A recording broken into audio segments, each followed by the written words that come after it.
Good afternoon or good morning, everybody. Welcome to today's webinar, which is all about Capture One, of course, but in particular working with Fuji files. And our special guest today, Eivind Røhne, if you're there, Eivind. Yes, I am. Thanks for having me Great. here. You're very welcome. You're very welcome. So that's myself at the top. You can see on your screen right now. So my name's David. I'm part of the software sales team based out of Copenhagen in Denmark, and Eivind, of course, based out of Norway near Oslo, as I understand, and a photographer yourself, and Yes. also a Fuji X ambassador, which is great. So.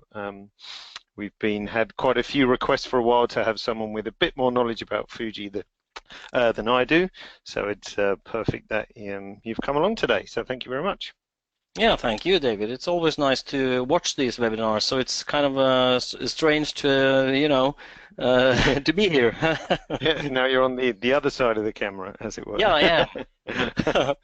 And I Good can't stuff. complain if the content is no good. Yeah, that's right. Yeah, no pressure. Yeah. Okay. Just so everyone knows, we've got 60 minutes as usual. You're very welcome to ask myself and Ivan questions throughout. If you're on your Mac or PC, at the bottom of your GoToWebinar control panel, the last section is called questions. So just put a question in there that will come through to me, and I'll feed the relevant ones through to Eivind.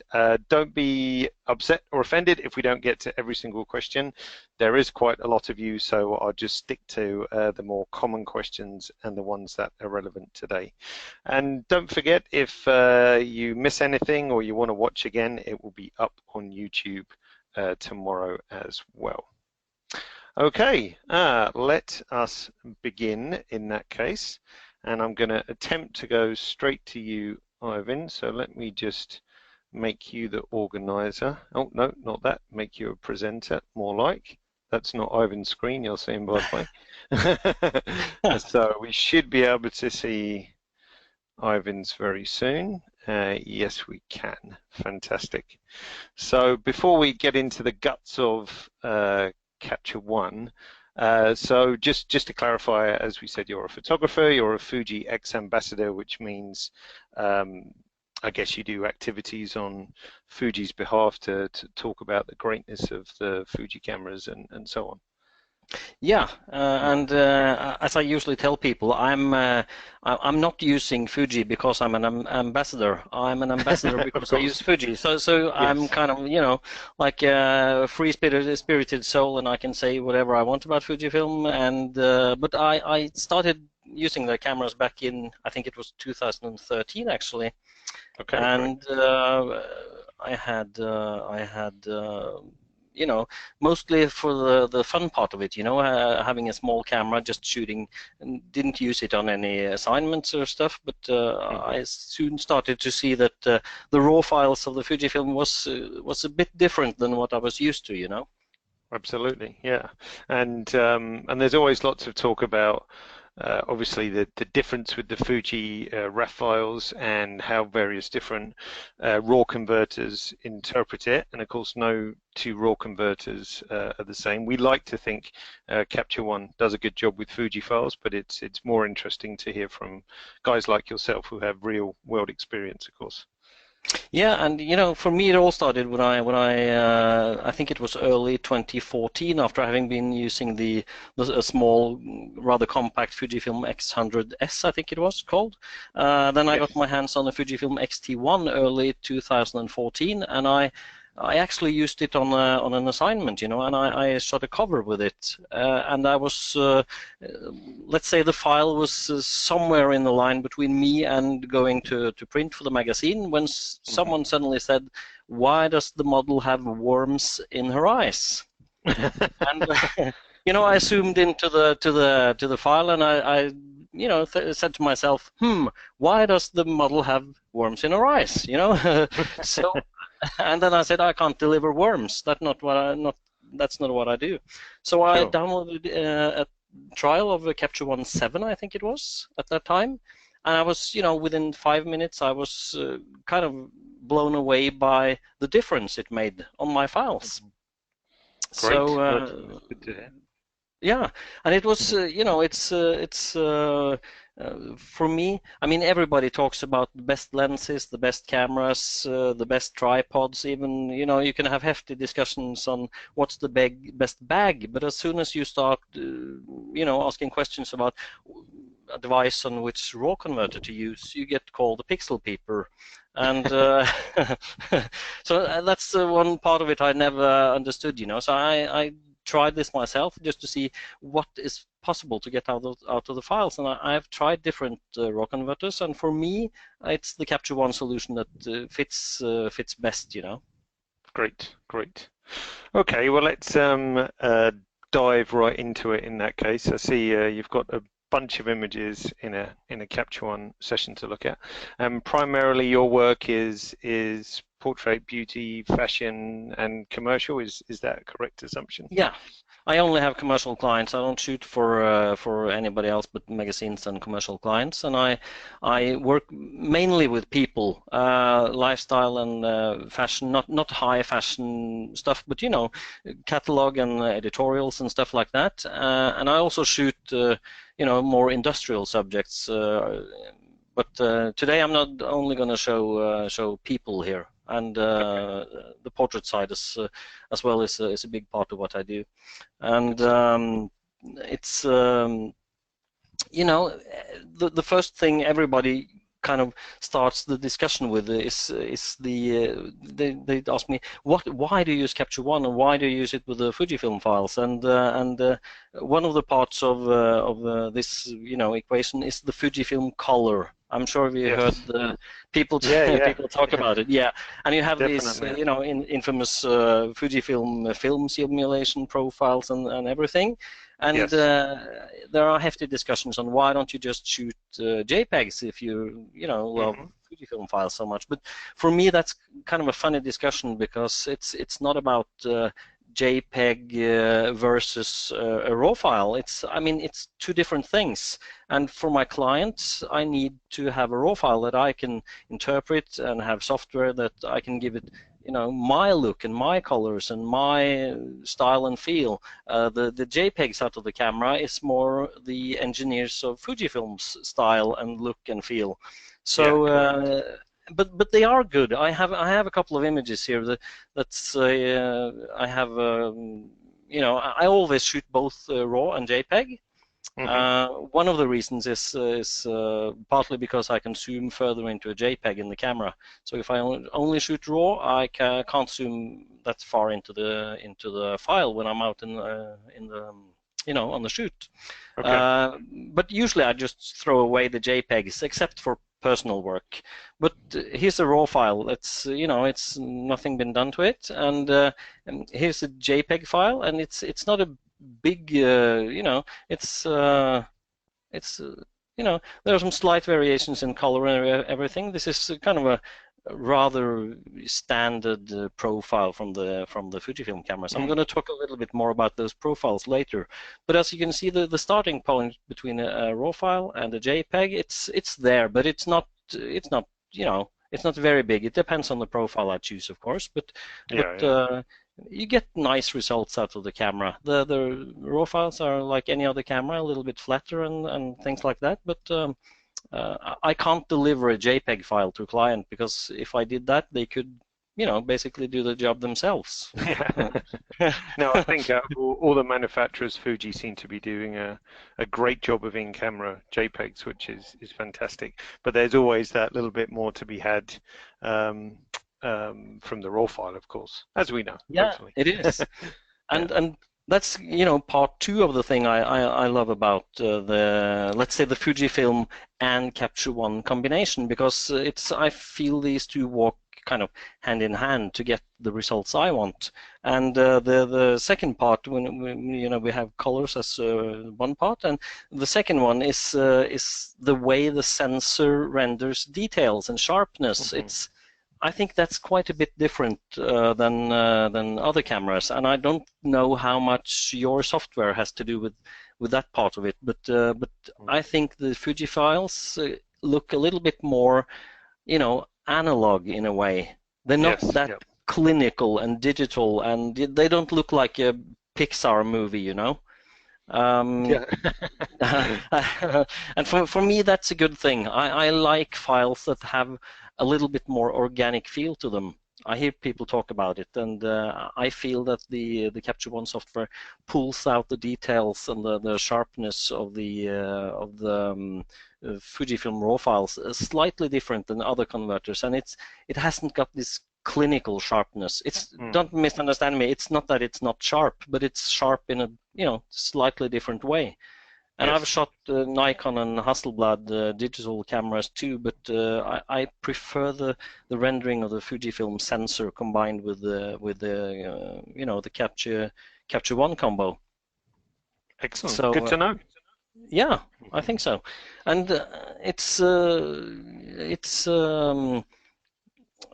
I mean, doing. I mean, I've heard retouchers saying that they, at the end of the process, they add a little bit of noise to the files and stuff like that to not keep keep them so digital looking. And in a way, I feel I don't have to do that with the Fujifilm and Capture One combo. And I often also choose to shoot at well, some people call it pretty high ISOs, just to get that look even further, because I love how Capture One, makes those files look to me. So I can shoot at 1600 ISO and kind of not having to noise up my files in the end. Right. Worry about bad effects as such. Yeah. Yeah, right. Yeah. And we can take an image like this, for instance. I always try to, when I shoot, I have many people asking me, how do you shoot? And I always try to push things as far as I can in the camera. Like when I see a mood in the light, or things that I like and try to end up in my end result, I always try to get that as close as I can in the camera. And that's why it's kind of a safety net having Capture One in the background, because I've learned how much I can pull back or recover from the shadows and stuff like that. So I've spent a lot of time trying to learn how far to the right on the histogram I can push my files. So many people say that your files are very very light. And they're very bright and light. and for instance, like a file like this, I do less to my files than many people probably. I've had people ask me, how much do you do, and what's your formula for getting the look that you get, and some even asked me, what's your magic sauce? And my magic sauce is Capture One. You can get it canned at the supermarket. You can bring back a 12-pack for the weekend, and I usually don't do a lot of stuff with my files. Here's one that's I see it has got indicating that I've done something to it, so I'm just gonna reset it. And usually I play with the basic things. I get my white balance correct, and for this image here, I would slightly warm it up a bit. It was at about 5080 Kelvin, and I'd slightly warm it up further. I usually take gray card readings when out in the field, but I don't. I use them as reference only. I don't. I wouldn't use a gray card here, because then all the mood would be gone, all the color would be neutralized. Absolutely. So I use a good screen, a decent screen, and I go kind of by eye, and get my white balance where I feel it's okay.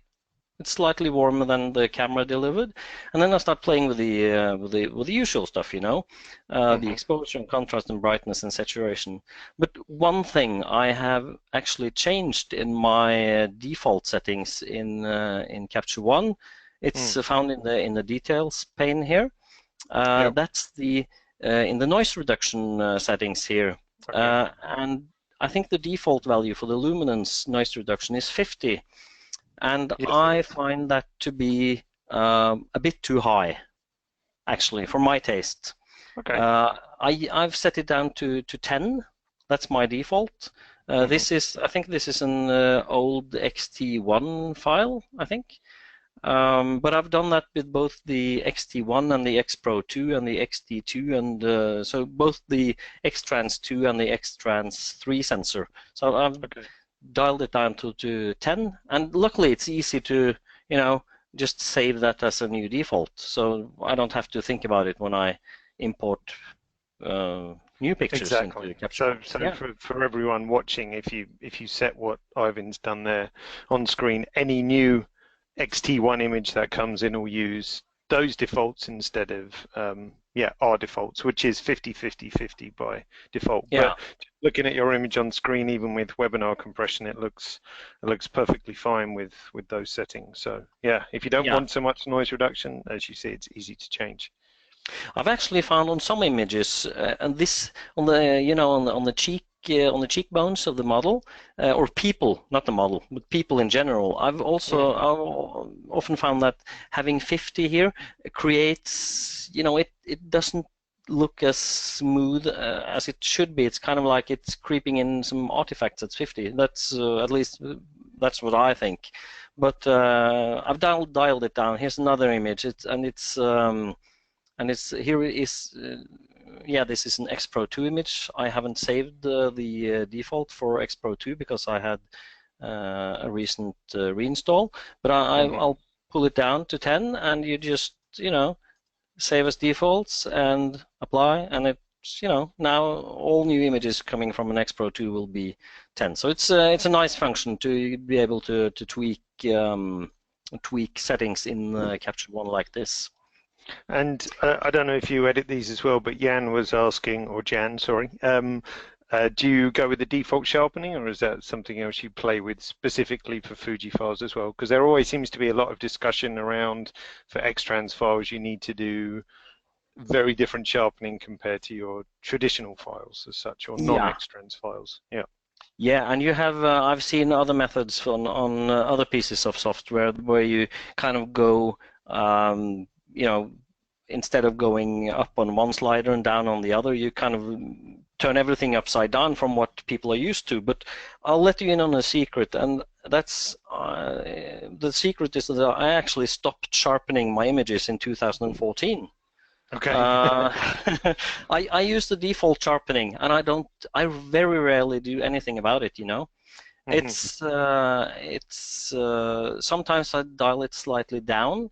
And if I have an image where I may have slightly missed focus I love to shoot things kind of wide open with lenses often, and then you don't have many millimeters before you're kind of in or out of focus. So sometimes I may go slightly higher and just brush it in, but I can do that later when we're going to talk a little bit about what I do in the local adjustments. But rarely, I usually don't touch this at all. Not the amount, not the radius, not the threshold, not anything actually. I think the Capture One sharpening is excellent. Yeah, I think personally my view is that our default sharpening is pretty good. I think going back to Capture One 7 we might have been a bit heavy-handed, but I think that the profiling on more recent cameras and Fuji in particular, I think we've got a really good balance of sharpness versus not going crazy and bringing out too much noise, for example. Yeah, and I don't know if that these settings differ from the different cameras with the same sensor, but it's like you're saying. I feel things are, they're very good right now. So it's and not as aggressive as not that it was very aggressive before, but it was slightly more bite in the files earlier, and I find that the optics, the lenses of Fujifilm are so sharp. You get so much sharpness from them already, so you don't need to, go any higher on the sharpening here. So I leave it alone. So that's a long answer to a short question from Jan. So default sharpening, slight reduction in noise gives you a good default for your personal thing. Yeah, I think these are kind of like my personal preference for the file, and Yeah, and for a file like this, when I get a file like this out of the camera, it's you know, I usually start. I've reorganized my workspace slightly here. Hmm. I like to have my histogram on top and the levels here, so I can see what's happening when I start toying with the the sliders here. But I usually Hmm. work my way from the top and down. So I usually see if I can benefit from doing anything to the levels. Start with the Yeah. black slider, and this is kind of like when I shoot images like this. I'm after a mood, so I don't go, I don't go here down here to, start with the black points actually start, because then I ruin my file. I like Sure. it to be slightly, flat in contrast and have that late summer feeling, and the golden glow of the lights and the Hmm. water and everything. And I'm not afraid to, blow things out here, as you can see from the readings up here. They're kind of pretty white. Yeah. And I'm not as scared of that, but I find the highlight recovery is very good in Capture One, because it actually recovers details. It's just, I've seen other converters where if you have an area like this that's pure 255 all the way, Hmm. when you start pulling the highlight down, you only get, if you pull it far enough, you get 230, 230, 230, or 200, 200, 200.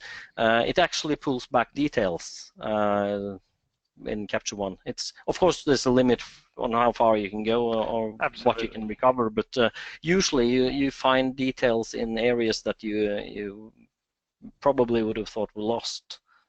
Yes, and I think any modern camera in the past 5 years has pretty spectacular dynamic range, and I think you will often be surprised how much recovery is possible, and Yeah. it's always worth not just ditching an image because you think there's not enough data there. There really probably is, so it's always worth having a look, as you suggest. Yeah, it is. So for a file like this, I would perhaps touch a slight increase in the contrast, just to get a Hmm. little bit more edge to it, and maybe I would try, playing with the highlights, but I wouldn't go too far, because then I lose that feeling. I always Hmm. shoot images to kind of produce a feeling, and don't want to ruin the feeling from messing too much with the sliders. So Yes, so for images like this, I rarely do anything else than this, actually. good, good. Yeah, So good defaults is what we're saying. yeah, Yeah, good yeah. defaults, definitely.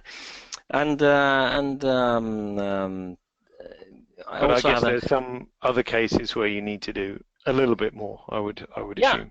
a Yeah, little bit more. And yeah. and one of them could be, kind of like an image like this that's shot wide open at Hmm. 1.2, and I've managed to miss the focus. You see her eyes aren't, uh, Yeah, well, just off. Yeah. yeah, just off, just off. But I don't throw images away because they're slight off.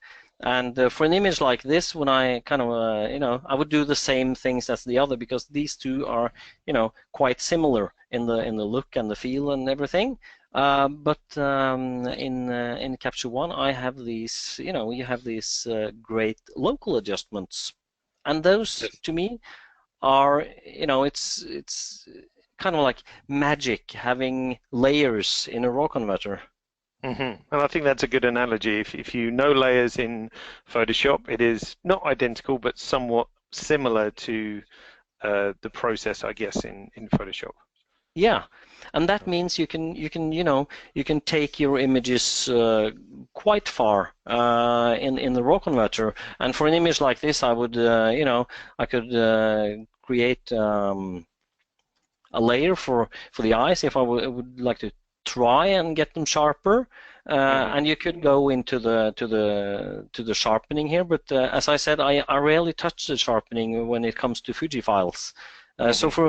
for a file like this, I would rather, have, well, set a brush here, and a kind of a small brush size, and take the hardness a little bit down, and maybe the opacity, and maybe trying to, increase the contrast. Usually I go a little bit heavy on it first, just to see what's happening to it.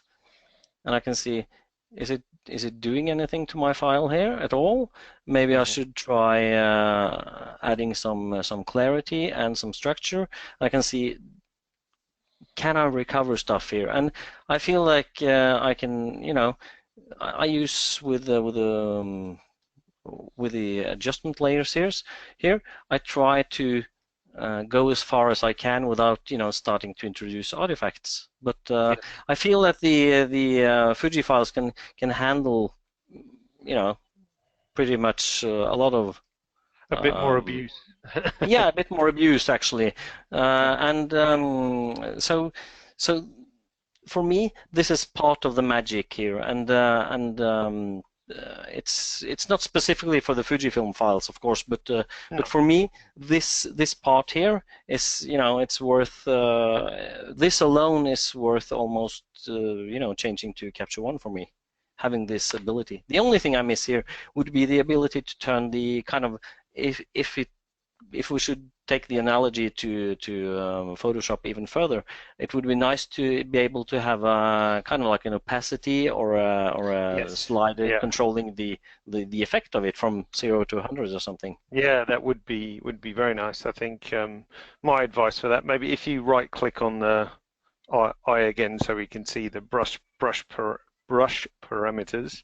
As you've done there, it's quite smart that you have, a low flow, and at least that lets you build up the mask in a nice controlled way. I think often for someone who hasn't used Capture One and they start with local adjustments, those two settings tend to be up to the max, and then your local adjustments come in, really too fast, and then everything looks a bit too, there you go, a bit too crazy straight away. So having that low flow, low opacity, exactly as you did, that really helps you to have a nice amount of control on your local adjustments for sure. Yeah. And I try to build the kind of, as you say, gradually up.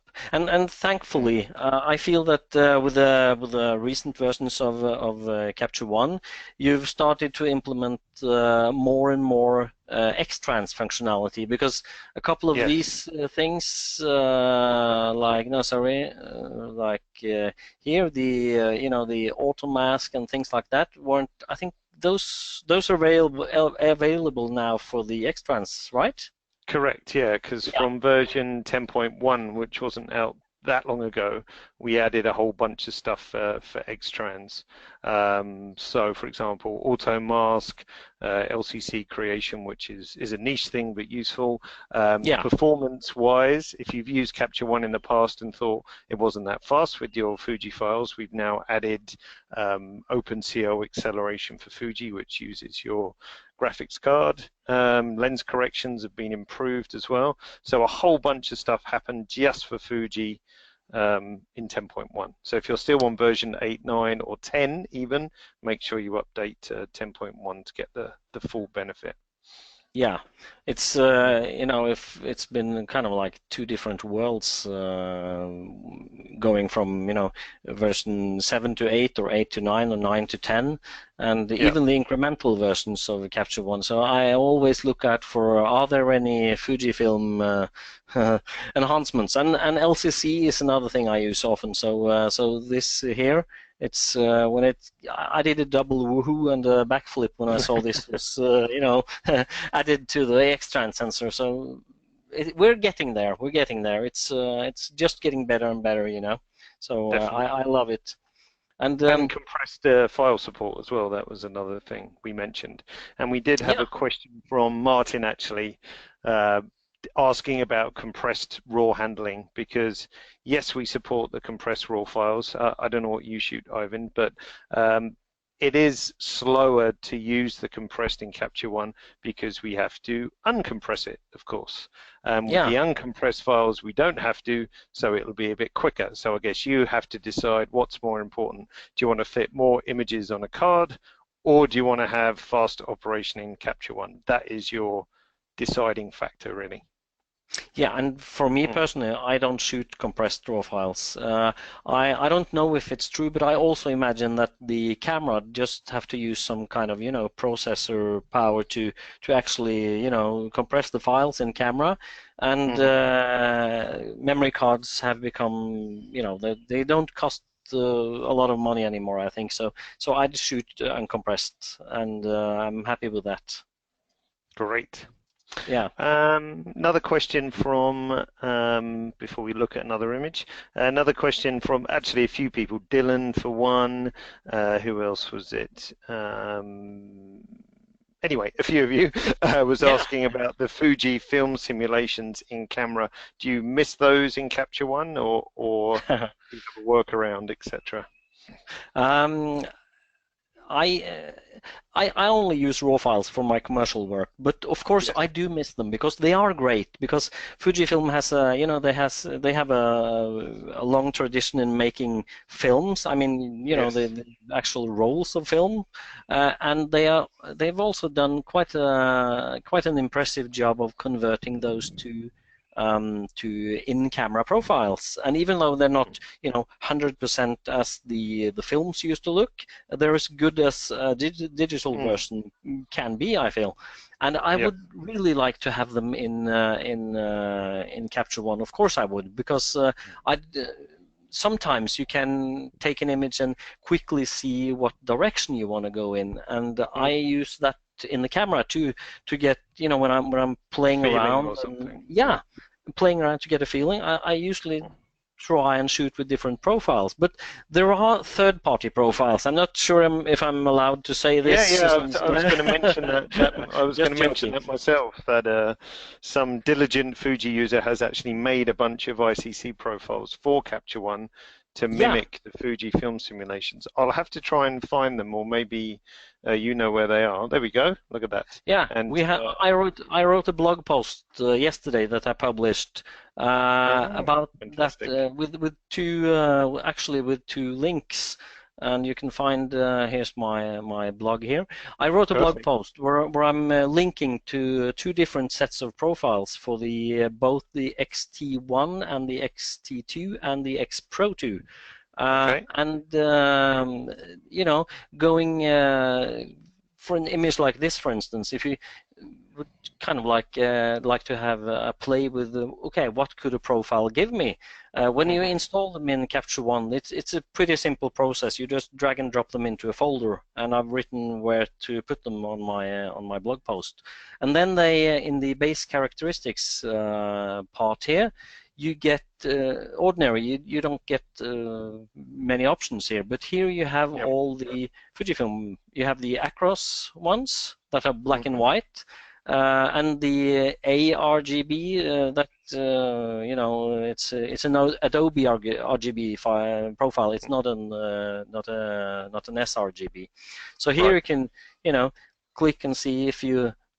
Does any one of these give me, the direction I want to go? Here's the classic chrome, and I often use these for that, just to play around before I start working on the file. So they're great to have, and I would really much like for you guys. I know it's a lot of work, but I'm hoping that you get your versions of them in Capture One. Kind of like Capture One true Fujifilm profiles.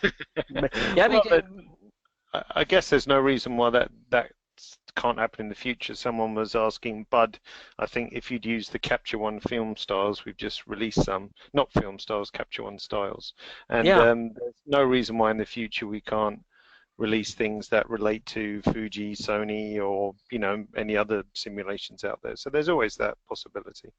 Yeah, because as I've understood, these profiles in or the Capture One engine is Icc based, isn't that correct? Instead of that's right. Yeah. Yeah.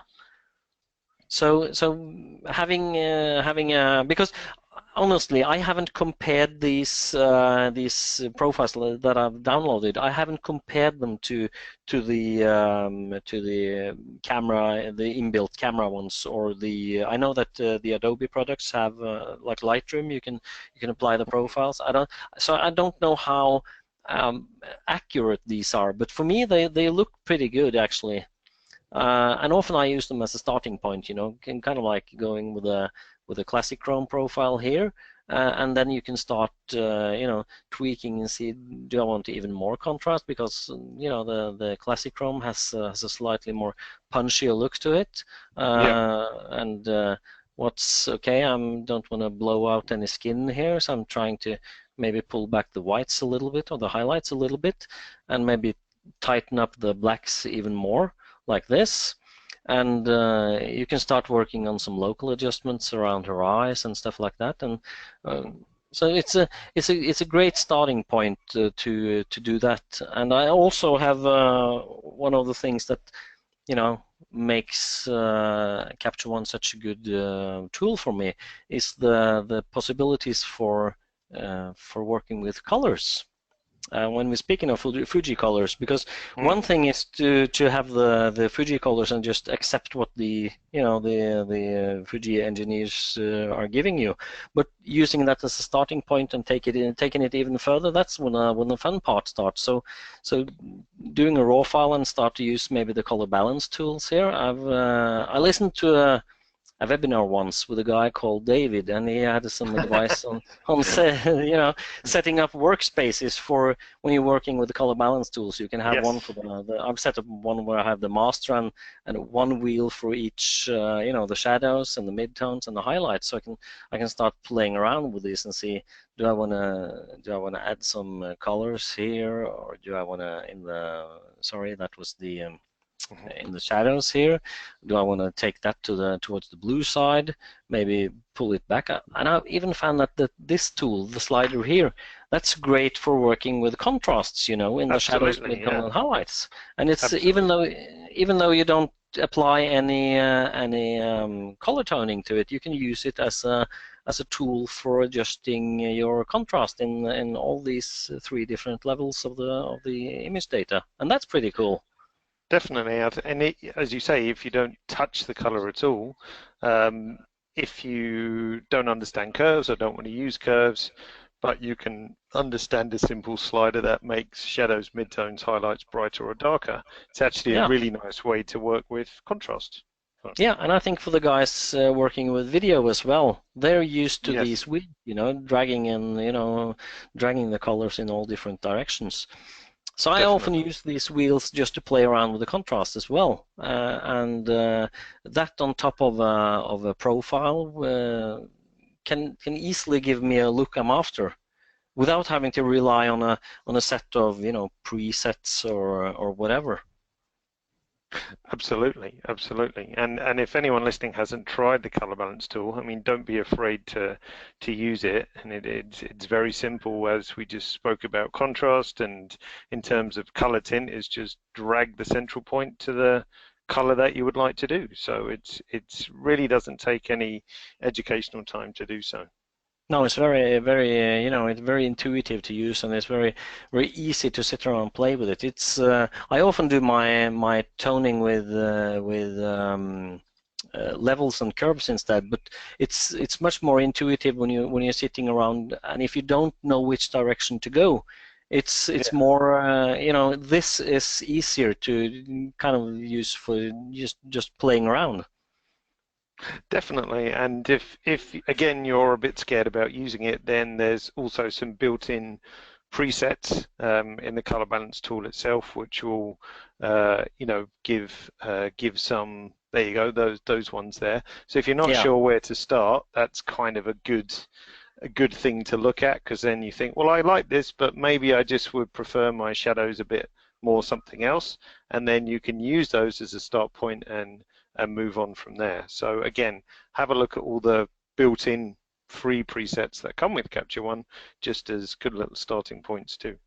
Yeah, and when we're talking about the Fujifilm Colors again, even if you don't go to the trouble and install these, I'm just going to go back to my regular workspace. Even though you don't go to the trouble of installing these profiles, you know, you can get pretty far with playing around with those three wheels if you shoot. I mean, I often import, if I have used a Fujifilm profile in the camera that I want to try and mimic the look of in the raw file, I often have both the JPEG and the like this. I have the JPEG and the raw file, and then I can play around with the color wheels here, and you can kind of easily get closer to what you had from the JPEG, plus that you have a raw file that you can, have all the flexibility with the exposure and everything and all the data intact. So I often use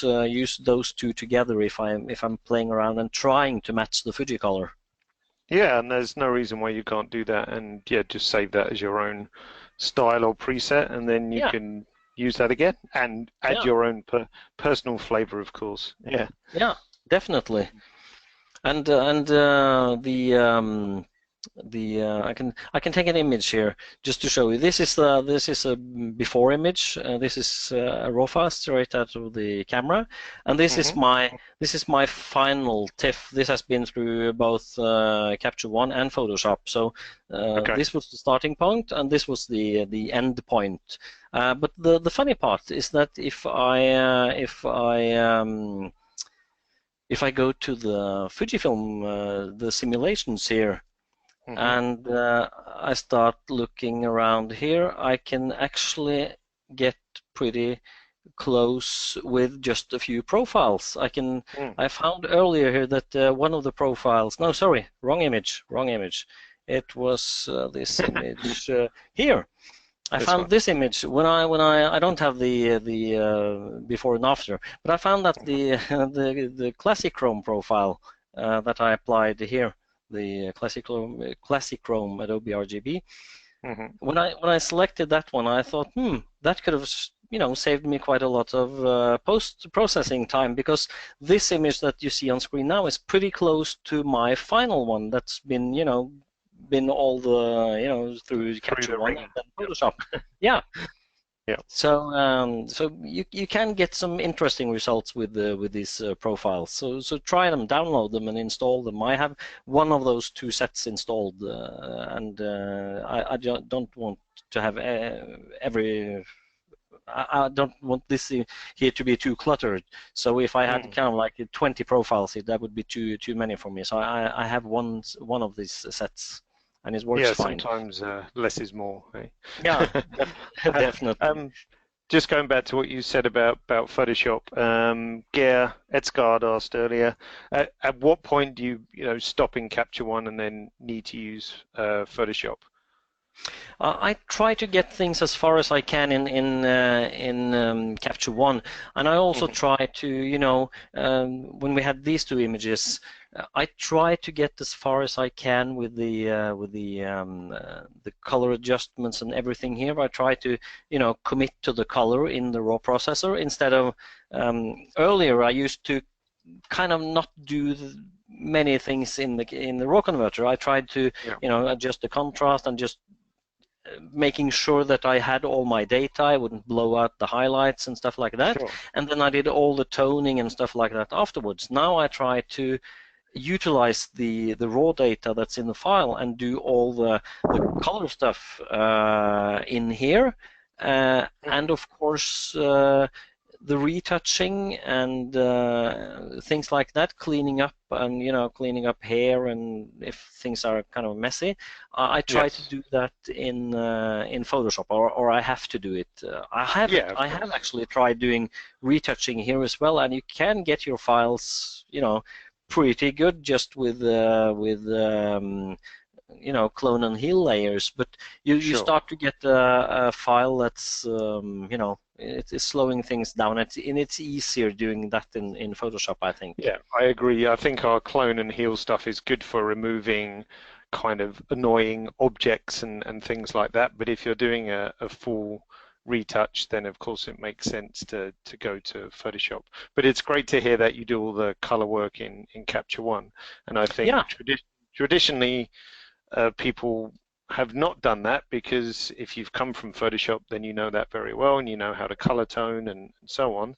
But the more you can do in Capture One on the raw file, the better. And with tools like the color balance tool, it's actually pretty easy to do, and you don't have to know about mixing colors with levels and curves and all that kind of stuff, you can just use the color balance tool and do it, which is great. Yeah, exactly.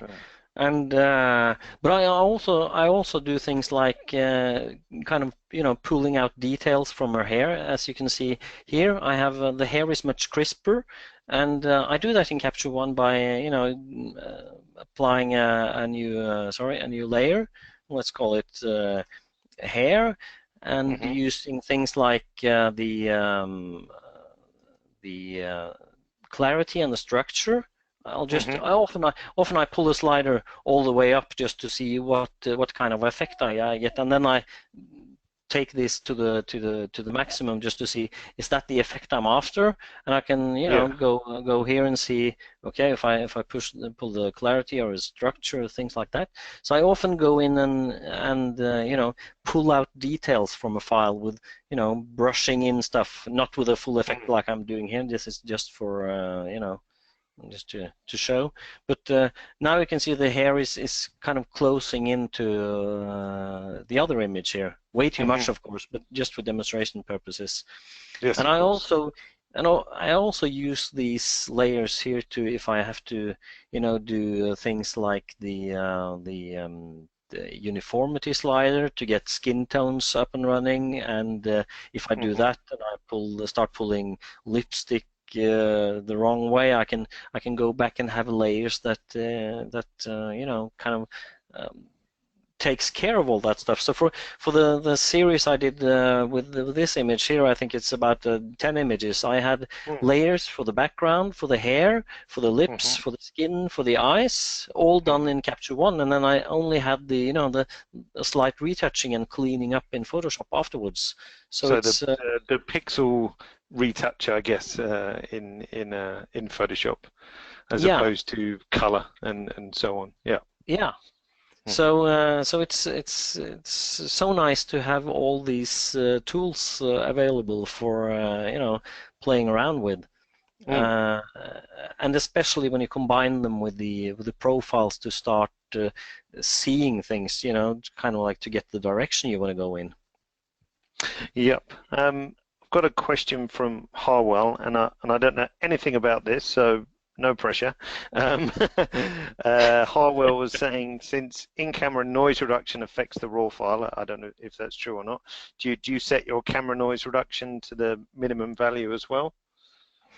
As far as I know, the in-camera noise reduction doesn't apply to the raw files. But I have noise camera reduction turned on my Fujifilm cameras, but only for the the long exposures. So if you start going exposure, I think it's longer than 1 second or something. It's triggering the long exposure, but I don't know if it's affecting raw files. I've as far as I know, the only thing in camera that affects the raw files is the dynamic range setting on the Fujifilm cameras. We're not going to go into that, but as far as I know, that's the only thing I know. But looking at your images, they look pretty clean, I have to say, at the various ISOs anyway. So I'm not sure if I want to do any more noise reduction that could affect sharpness anyway. And I often, like I said, I often take files like this file you have here.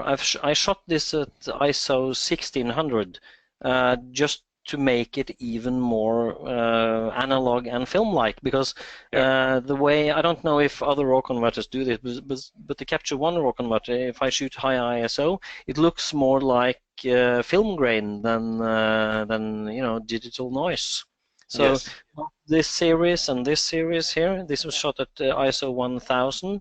I had a car full of lighting equipment with me on this one, and I decided not to use it, and instead just going with the natural light to keep the look of the place and the feel of the light, and go high ISO instead, because I knew that the Capture One results would be give me what I wanted.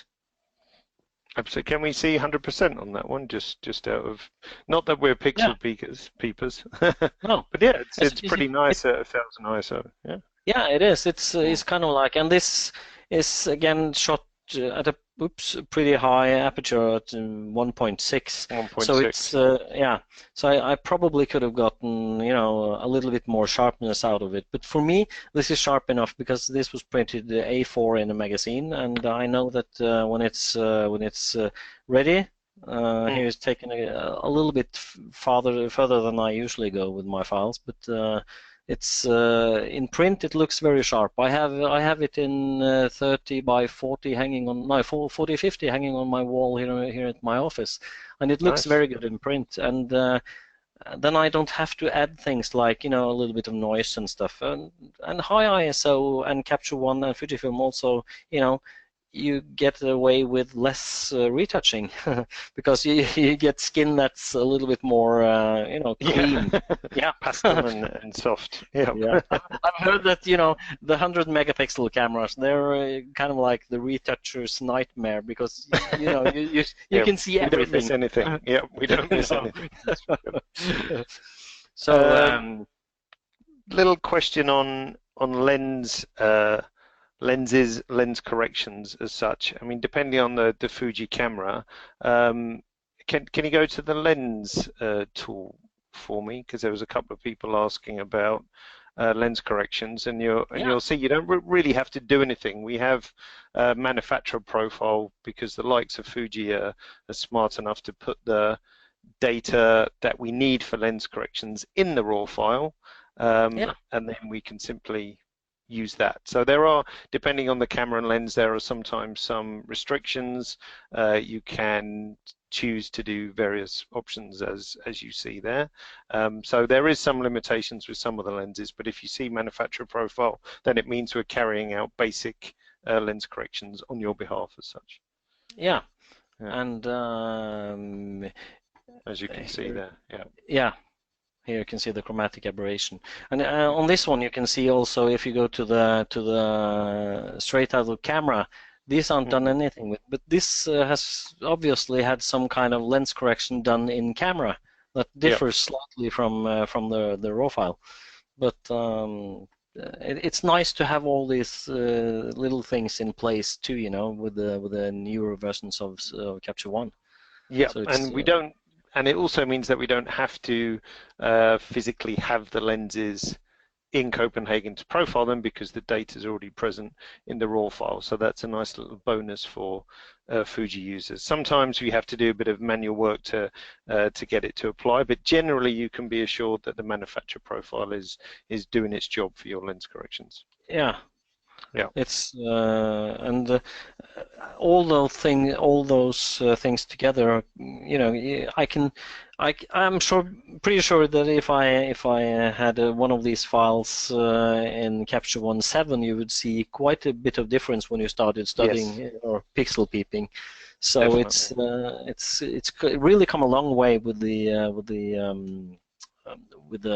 rendering of the files. But I have to say another thing, and that's I know many people use the you know, these color checker passports or whatever they're called these days, and building G profiles and all that stuff with the other software packages.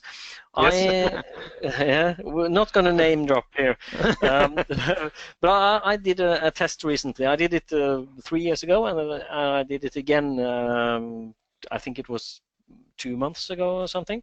I tried building going the whole route and building a DNG profile, and going through all that stuff, the result I ended up with was actually less satisfying than the default rendering in Capture One when it came to color fidelity and the whole rendering of the file. So I don't know what kind of voodoo you have in your in your Capture One engine, but often the getting files to Capture One, you're already halfway there, I feel. So that's nice. Yeah. And someone did ask, I'm sorry, I was just looking on the question list who asked, but there's a lot, so I can't find it. But somebody was asking, do you miss not being able to make color checker profiles? And just for those people listening who are not using Capture One, the way we profile a camera in Capture One is pretty extensive. We don't rely on just a couple of raw files. We physically have the camera in Copenhagen. We shoot about 700 images. Some of those are technical color charts and so on, but a lot of it is actually real-world imagery, which we use to create the profile. So I would confidently say that using a color checker to create a profile will not give you any better result than the default profile in Capture One.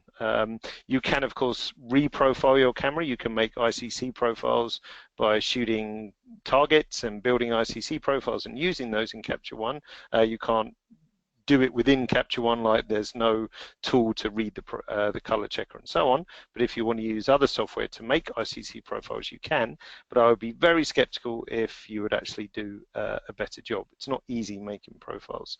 The time when it does make sense to use a profile is if you're in a lockdown situation, like copying artwork, pieces like that. Then it makes sense to do profiles. But for general photography, there is very, very few cases where you'll get a better result. Yeah, so I'm glad you said that.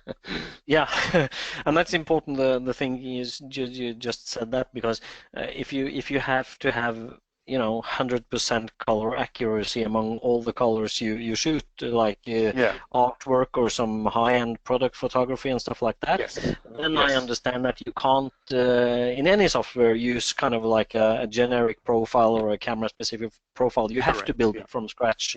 So, absolutely. I never have that. I have a kind of like when I shoot things like this, of course my clients want color accuracy on the yarn and all that stuff, but I don't have the need for going through the process of building profiles that are so extremely accurate, because these are more than accurate enough.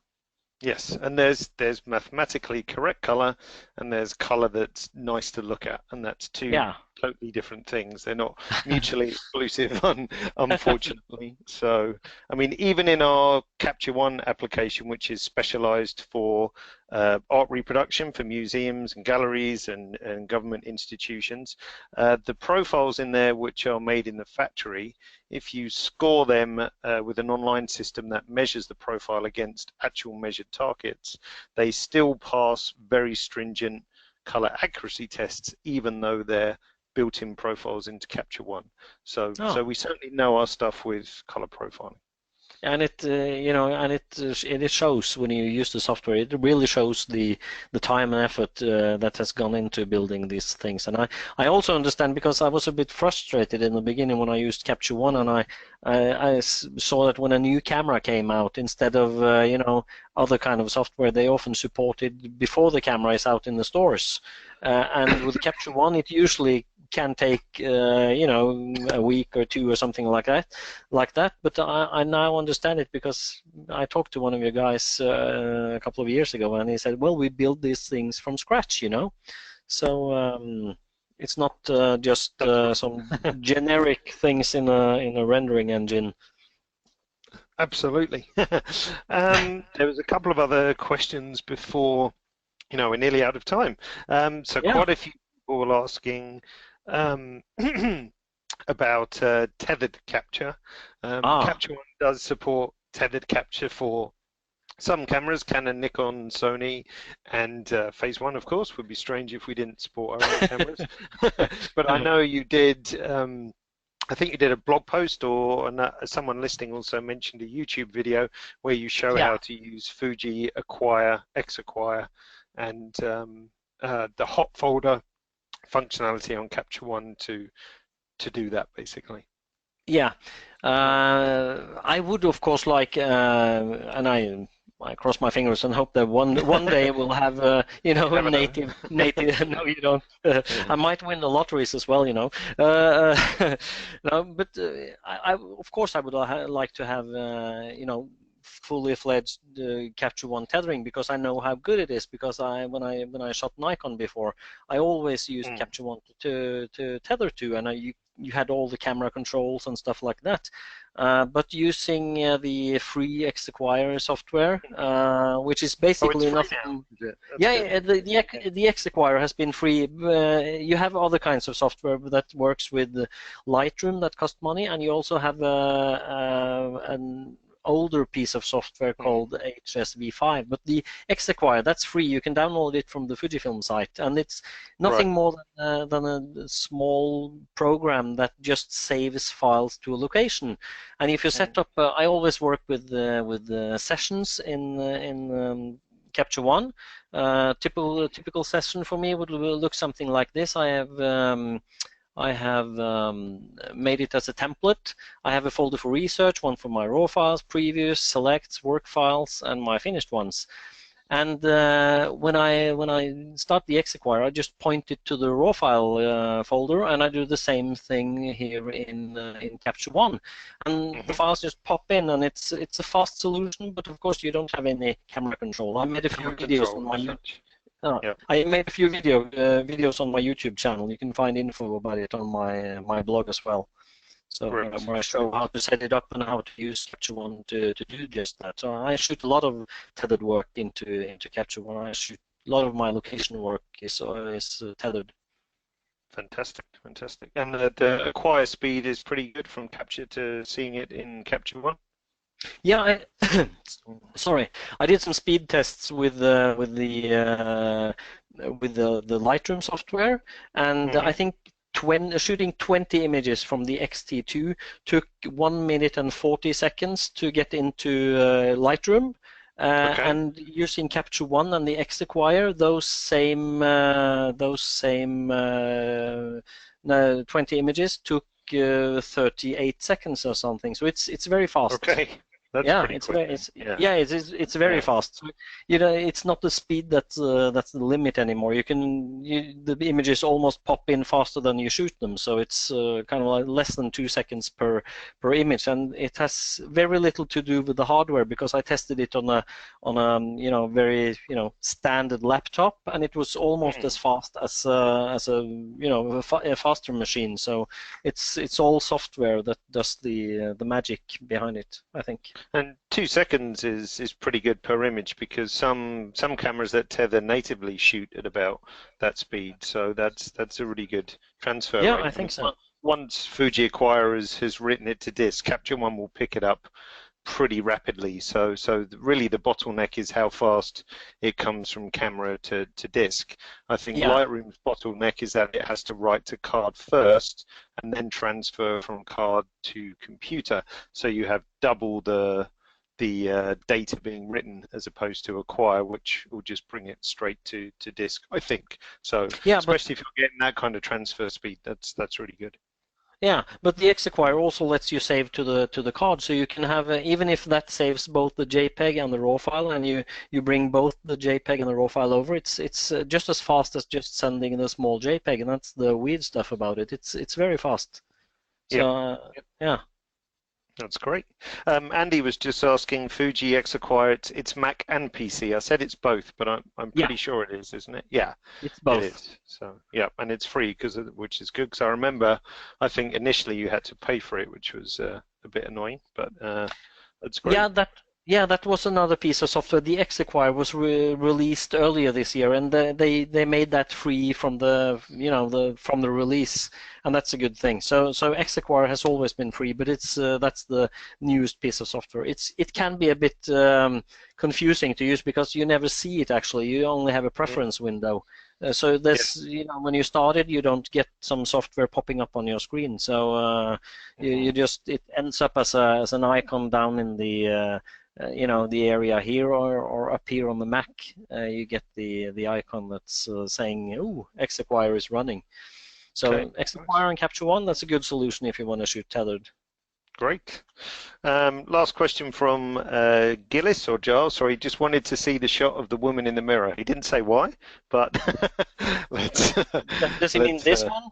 Yeah, that one, I think. Yeah, is there another mirror shot? No, that's the one. Yeah. No, I think so. That's the only mirror shot here. Yeah. Yeah. It hasn't been done anything to it yet, but so that's straight out of camera. Yeah, I Yeah. shot it with the. I think I had my camera on auto white balance, so it's been shot with Studio Flash, so it should be something like this, and Mhm. start to tweak it. But I have the end result looks something like. Let's see here, if we can switch the sessions here. Mhm. The end result in Capture One looks more like this Okay. before retouching. Yeah, Nice. Yeah. With just so some it's color from toning this. and a few Yeah, things. Yeah. and here we can see the background tapestry, the hair stuff, the skin, and the Okay. lips. Yeah. Great. So Great. Yeah, definitely local adjustments is one of my favorite features. So if anyone yeah, is new to local adjustments, then you can go back in the webinar catalog and there's a whole hour, if you can bear an hour, on local adjustments, which goes through the basic techniques, drawing masks, doing skin corrections, all that kind of stuff. So if you haven't dipped into it in Capture One, then I think it's well worth it. There's so much you can do to the raw file with a local adjustment before having to get into Photoshop as such.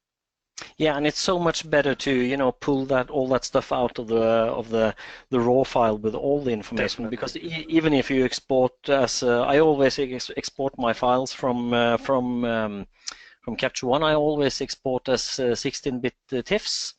Yep, But I mean, you've already lost quite a bit of data there, so if you for can do it sure. on Yeah. the raw file instead, that's much better. Yep, So I think that's often a mistake that 16-bit is the same as a raw file. It's not. I mean, 16-bit is better than 8-bit, but the yeah, raw file still has more data that we can access for sure and give you a better result. So the more you do in yeah, Capture One, the better.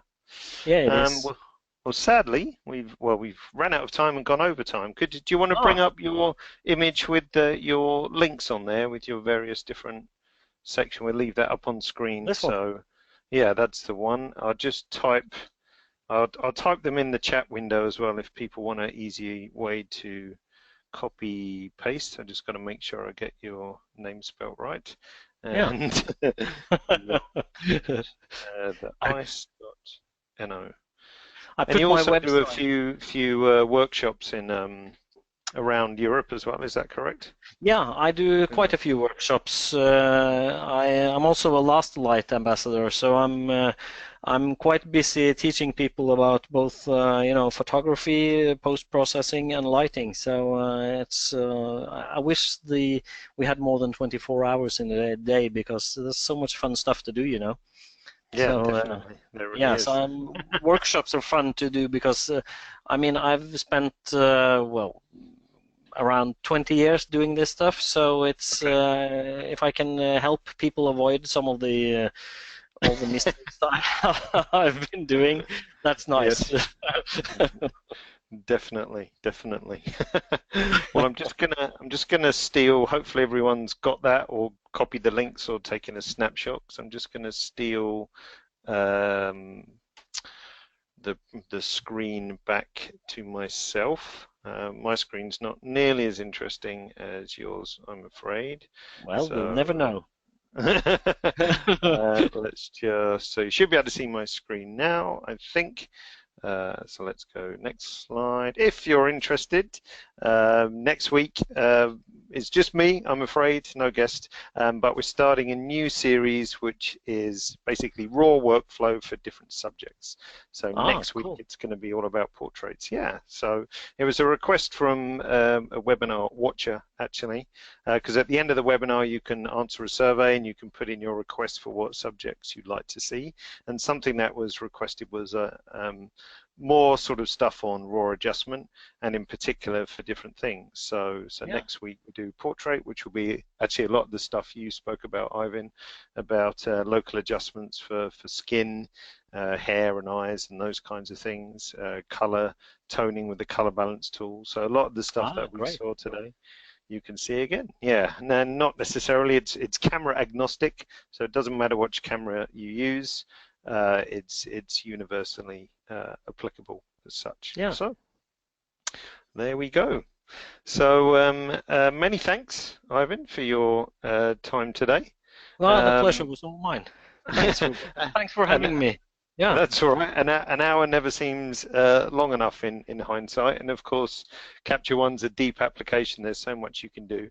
But I hope for those of you who are maybe new to Capture One or haven't used Capture One, we've given you a little bit of inspiration about nice out-of-the-box colors, good noise reduction, good basic sharpening, and then with all that potential to do more with the color balance tool and local adjustments and everything as well. So that's the takeaways for me today anyway, at least. Yeah, it's a pleasure being here. All right. Well, thanks again. We'll let you get back to your day, and thanks for everyone who watched today. And don't forget, if you want to watch it again, that will be tomorrow. Antonio was asking where's the other tutorials. Well, when you get your follow-up email tomorrow sometime, that will point you to the YouTube channel where you'll find everything. So all the stuff there you'll find. So yeah, lots of great stuff there.